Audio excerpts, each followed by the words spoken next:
안녕하세요. 대기업 한중입니다. 자, 오늘 금양 좀 함께 보도록 하겠습니다. 금양이 오늘도 좀 소폭 하락하는 모습을 보여주고 있는 상황이죠. 그래서 금양의 확실한 도약은 좀 언제일까를 우리가 고민을 좀 해봐야 하는데, 이 부분에 대해서 좀 말씀을 드려볼 거고요. 이 금양이 셀 4사로 좀 전환되기 위해서는 이라고 적어놨는데, 같은 맥락인 것 같습니다. 이런 셀 4사로 전환이 되면서 추가적인 도약을 기약을 할 수 있을 것 같은데, 이 부분이 떤 부분 때문에 좀 막히고 있는지에 대해서 말씀을 드려볼 거고요. 현재 트럼프의 발언은 정치적 발언일 가능성이 높다라고 제가 이렇게 좀 말씀을 드렸는데, 트럼프의 발언에 따라서 2차 전지 관련주들이 좀 변동성을 계속해서 보이고 있는 상황입니다. 그렇죠? 그래서 그 부분에 있어서 제가 여러분들에게 말씀을 드릴 거니까 오늘 영상 집중해서 시청을 해주시면 감사하겠습니다. 그럼 본격적으로 금양 함께 보도록 하겠습니다. 자, 먼저 차트를 좀 함께 보도록 할 건데요. 지난 3월 이후부터 좀 꾸준히 하락세를 보이고 있는 상황이고, 현재 장기평선을 또 이탈을 할 모양을 그리고 있는 상황입니다. 그래서 만약에 장기평선을 이탈을 하게 된다고 한다면은 지지 구간을 이탈을 하는 거기 때문에 하방으로 좀 더 크게 열릴 가능성도 존재합니다. 그렇기 때문에 금양 같은 경우는 현재 이 지지 구간을 꼭 지켜줘야 한다라고 좀 보고 있고요. 해당 구간을 이탈하면은 많은 분들이 같은 생각을 하고 있기 때문에 뭐 투매 물량이라던가 이런 물량들이 출회가 될 수 있습니다. 그렇게 되면은 주가가 좀 밀릴 수 있다라는 점 여러분들 주의해서 보셔야 될 부분이라고 생각을 하고요.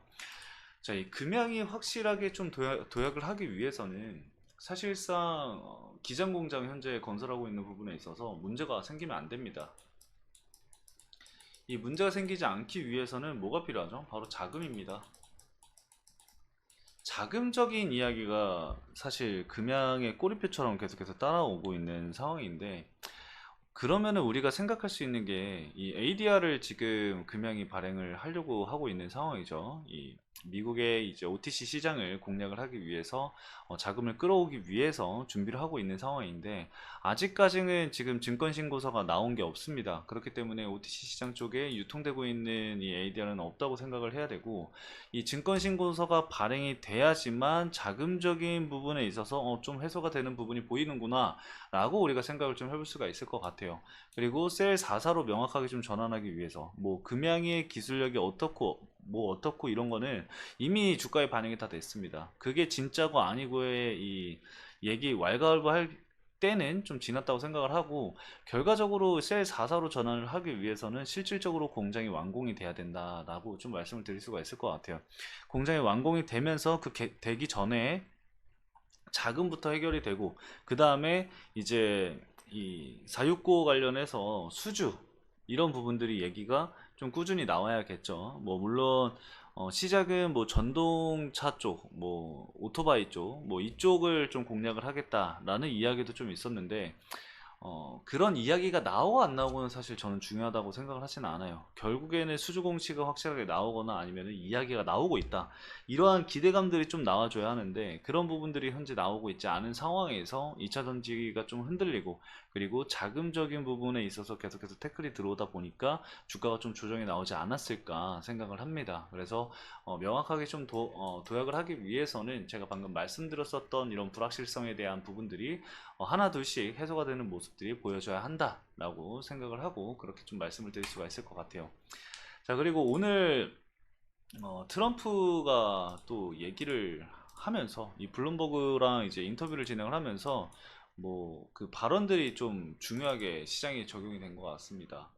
근데 기사 내용을 보면은 IRA 폐기 가능성에 대해서 시사를 했다라고 하는데, 결론적으로 내용을 살펴보면은 사실 IRA 폐지 관련해서는 얘기한 적이 없거든요.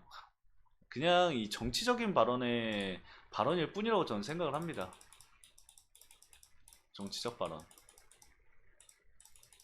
그러니까 이 블룸버그 인터뷰 내용을 좀 간략하게 요약한 글을 좀 살펴보면은 IRA 전기차 풍력 보조금을 강력하게 비판을 했대요. 이거는 당연한 거예요. 왜 당연한 거냐면은 현 정부가 진행을 하고 있는 정책이잖아요. 이 해외에서 다른 시선에서 이 전기차 정책을 잘하고 있다라고 칭찬을 하니까 그 부분을 까내리는 겁니다. 이게 뭐다? 정치적 발언인 거예요, 여러분들.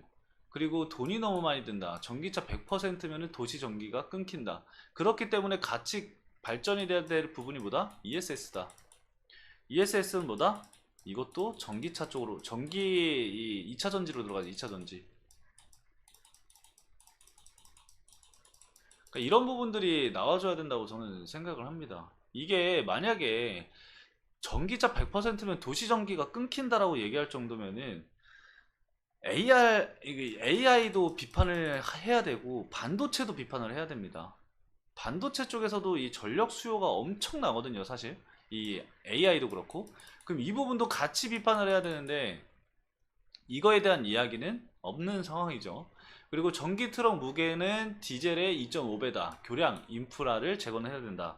저는 이거는 맞는 말이라고 생각을 합니다. 교량이라던가 이런 부분들은 안전 측면에서 재건 당연히 재건을 하던가 아니면 안전 점검을 해야 된다고 생각을 해요. 근데 우리가 여기서 또 생각을 할 수 있는 게 뭐냐면은 무게가 그만큼 배터리가 많이 나가기 때문에 또 다르게 생각할 수 있는 투자 아이디어가 뭐예요?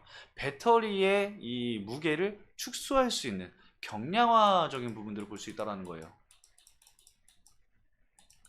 꼭 이 무게가 많이 나간다고 해서 문제가 해결이 안 된다라고 우리가 생각하면 안 돼요. 경량화는 지금도 계속해서 시도를 하고 있습니다. 배터리는. 그렇기 때문에 이러한 이야기로만 봤을 때 ARA가 뭐 폐지가 된다 이런 소리가 나오면 안 되거든요, 사실. 그래서 결과적으로는 그냥 어 정치적인 발언이라고 생각을 하고 지금 여기 이 인터뷰 내용 중에서 이 내용을 우리가 봐야 돼요. 트럼프 전 대통령은 나는 전기차에 반대하지 않는다. 트럼프 전 대통령이 뭐라 그랬어요? 전기차의 빅팬이라고 한 사람입니다, 여러분들. 이런 사람이 욕을 하는 이유가 뭐예요? 딱 하나입니다. 정치적 상대방을 깎아내리기 위함. 단순 그것뿐이라고 저는 생각을 합니다. 그리고 이 자동차, 그리고 이 석유 쪽, 이런 쪽에 표를 얻기 위해서, 표심을 얻기 위한 발언들이라고 저는 생각을 해요. 그리고 일론 머스크 오히려 좋다고 생각을 한다. 여기도 있죠. 그리고 일론 머스크 테슬라 CEO는 훌륭하다. 그리고 하지만 돈이 너무 많이 든다. 자동차를 100%로 전기차로 만들 수 없다. 계속 얘기 나오고 있는 게 100%예요, 여러분들. 100%. 지금 우리의 목적이 뭐예요? 100%입니까? 아니에요. 그리고 이 정말 나중에 미래에 전기차가 100%까지 간다고 한다면은 과연 전기차 배터리 무게가 지금과 같은 무게일까요? 저는 절대 아니라고 생각을 합니다. 경량화에도 분명히 성공한 부분이 있을 겁니다. 그렇죠? 그리고 더 적은 배터리 용량으로 더 많은 거리를 간다던가 이러한 부분들이 생길 거예요. 그렇죠? 이거는 너무나도 먼 미래예요. 100%는 안 된다? 그럼 50%나 75% 정도에 대해서 이것도 실행이 불가능하다라고 얘기를 했죠. 하지만 앞으로 꾸준히 간다고 한다면 저는 가능하다고 보고 있습니다. 그리고 여기서 언급한 게 뭐냐면은 2030년, 2035년 현 정부가 얘기한 정책과 앞으로를 얘기를 한 겁니다. 이거를 비판한 거예요. 2030년도에서 자동차 50%, 2035년에 75%. 이걸 비판을 한 거라고요. 단순히 이 전기 자동차가 50%다, 75%가 된다. 이거에 대해서 비판을 한 게 아니에요. 그리고 이 전기차에 필요한 전기를 공급하려면 국가가 파산할 것이라는 보도를 본 적이 있대요. 그럼 제가 아까도 말씀을 드렸죠. AI는요. 이런 부분들을 좀 우리가 생각을 해봐야 된다는 거예요. 그래서 데이터 센터라던가 에너지 저장 장치라던가 이러한 부분들이 활발하게 더 성장을 해야 되는 부분이고, 그러한 부분들이 성장을 해 나아가면서 ESS 쪽이 성장을 하면서 2차 전지 쪽은 더 큰 성장을 할 수 있고, 그런 부분들을 우리가 생각을 해봐야 하는 생각을 해야 하는 건다 라고 좀 말씀을 드리고 싶고요. 밑에 쭉 내려보면은 이날 인터뷰에는 IRA를 폐기할 것이냐라는 질문에 있어서는 즉답을 피했다라고 하죠. 보조금 수혜, 일자리 창출 등과 묶여있는 기업가 이 유권자를 의식한 것으로 풀이가 된대요. 결국엔 뭐예요? 정치입니다. 정치. 정치적 발언에 여러분들 휘둘리지 않았으면 좋겠습니다. 여러분들 우리 대한민국에서도 이 대선이나 이런 거 할 때 정치인들이 뭐라고 합니까? 뭐 이것저것 막 공약하지 않습니까? 공약. 이거 지켜집니까? 안 지켜져요. 표심을 위해서 그냥 일단 지르고 보는 겁니다. 거기서 나중에 뭐 한두 개 지켜지면 다행인 거죠. 제가 봤을 때 트럼프가 얘기하는 2차 전지에 관련된 내용들, 저는 이러한 내용이라고 생각을 합니다. 폐지가 되지는 않고 이런 보조금이라던가 이런 부분들은 소폭 줄어들 수는 있다고 생각을 해요. 그래서 그런 부분들은 좀 염두를 해야 되지만 이미 그런 거는 뭐다? 시장에 반영이 되어 있다. 저는 그냥 그 얘기를 하고 싶은 겁니다. 그래서 대선이 끝났을 때 이러한 불확실성이 해소가 됐을 때 그때 배터리라던가 2차 전지라던가 추가적인 도약을 다시 한번 계획을 하지 않을까. 그래서 2025년도, 2026년도가 2차 전지와 이런 배터리 전기차 산업의 추가 도약이 일어날 연도가 아닐까 그렇게 생각을 합니다. 그래서 금양도 거기에 함께하기 위해서는 자금난 먼저 해소시켜야 한다. 이렇게 좀 정리를 할 수가 있을 것 같습니다. 자, 오늘 금양 간단하게 좀 여기까지 말씀을 드리면서 마치도록 하겠습니다. 오늘 영상도 시청해주신 여러분들 감사합니다.